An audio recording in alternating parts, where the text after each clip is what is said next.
இரண்டே ஆப்ஷன் தான், லாக் போடும் அமித்ஷா. ஆடி போய் கிடக்கும் இபிஎஸ், பாஜக போடும் லாப கணக்கு. பாஜகவுக்கான கோட்டாவின் மூலம் அவர்களுக்கு வேண்டிய சீட்டுகளை ஒதுக்கிவிடலாம். நீங்கள் அதிமுகவுக்கு ஒதுக்கப்பட்ட சீட்டுகளில் போட்டியிடலாம். இதற்கு உடன்படுகிறீர்களா என லாக் போட்டு இருக்கிறார் அமித்ஷா. பரிசீலிக்கலாம் என தலையாட்டி இருக்கிறார் இபிஎஸ். அமித்ஷா எடப்பாடி பழனிசாமி சந்திப்புதான் தமிழக அரசியலில் உச்சகட்ட பரபரப்பாக பேசப்பட்டு வருகிறது. அந்த சந்திப்பில் எடப்பாடி பழனிசாமி 2-3 டிமாண்ட் வைத்துள்ளதாகவும், இல்லை அமித்ஷா எடப்பாடி பழனிசாமிக்கு 2-3 லாக் வைத்துள்ளதாகவும் பல்வேறு தகவல்கள் வட்டமடித்துக் கொண்டு இருக்கின்றன. அந்த சந்திப்பின் போது அமித்ஷா, நீங்கள் பிரிந்தவர்களை ஒன்று சேர்த்துக் கொள்ள வேண்டும் அல்லது அவர்களை என்டிஏ கூட்டணியில் சேர்த்துக் கொள்வோம் என எடப்பாடி பழனிசாமியிடம் கேட்டிருக்கிறார்.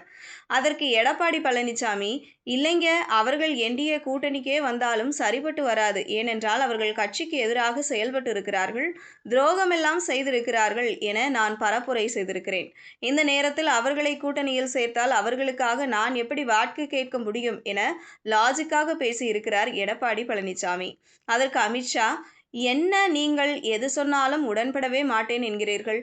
யாருமே ஒன்று சேரவில்லை என்றால் எப்படி முழுமையான வெற்றி பெற முடியும் என்ற கேள்வியை முன்வைத்திருக்கிறார். பாஜகவில் வேண்டுமென்றால் என்டிஏ கூட்டணியில் டிடிவி தினகரன், ஓ பன்னீர்செல்வம் உள்ளிட்ட பலரையும் கூட்டணியில் இணைத்துக் கொள்வோம். பாஜகவுக்கான கோட்டாவின் மூலம் அவர்களுக்கு வேண்டிய சீட்டுகளை ஒதுக்கிவிடலாம். நீங்கள் அதிமுகவுக்கு ஒதுக்கப்பட்ட சீட்டுகளில் போட்டியிடலாம். இதற்கு உடன்படுகிறீர்களா என லாக் போட்டிருக்கிறார் அமித்ஷா. இதை எடப்பாடி பழனிசாமி பெரிதாக ஏற்றுக்கொள்ளவில்லை. ஆனாலும் பரிசீலிக்கலாம் என தலையாட்டியிருக்கிறார் எடப்பாடி பழனிசாமி.